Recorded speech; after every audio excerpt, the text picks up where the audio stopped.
Imagine it's 5 p.m. in the heart of Los Angeles. Thousands of commuters are packed downtown, just trying to make it home before the sun sets. Suddenly, every traffic light in the district switched to green at the exact same moment. The result was immediate: geometric gridlock, paralyzing the city's core. This collapse of a major American transit grid occurred without the help of a state-sponsored cyber division or a massive Hollywood budget. A bored 14-year-old middle schooler achieved this using a modified smartphone from his bedroom. This incident exemplifies security through obscurity, relying on secrecy over defense, assuming hidden vulnerabilities don't need hardening. Today, urban infrastructure uses this philosophy. Millions of unencrypted signals are protected only by assuming no one will find their frequencies.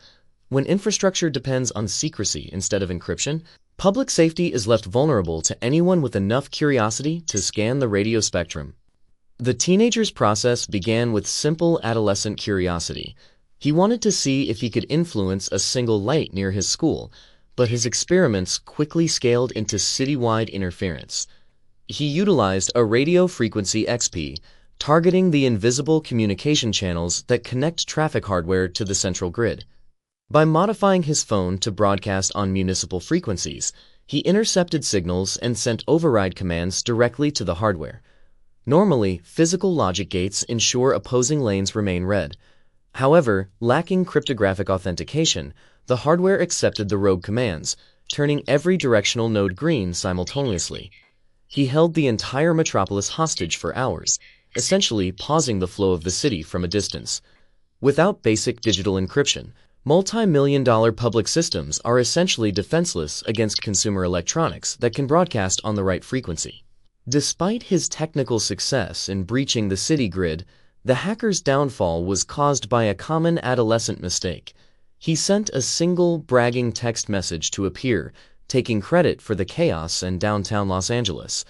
That message created a direct digital trail for federal authorities to follow. The FBI traced the signal data directly back to the source.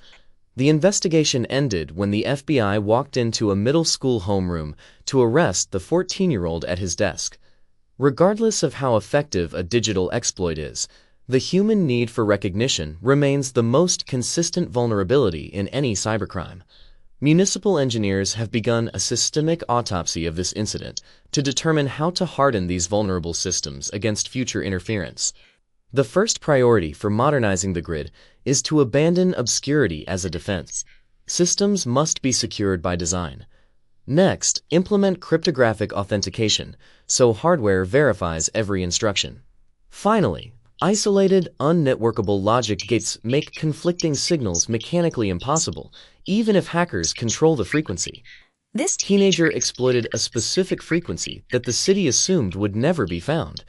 Our modern cities will remain vulnerable to this kind of interference until municipalities move beyond outdated secrecy and fully modernize their digital infrastructure.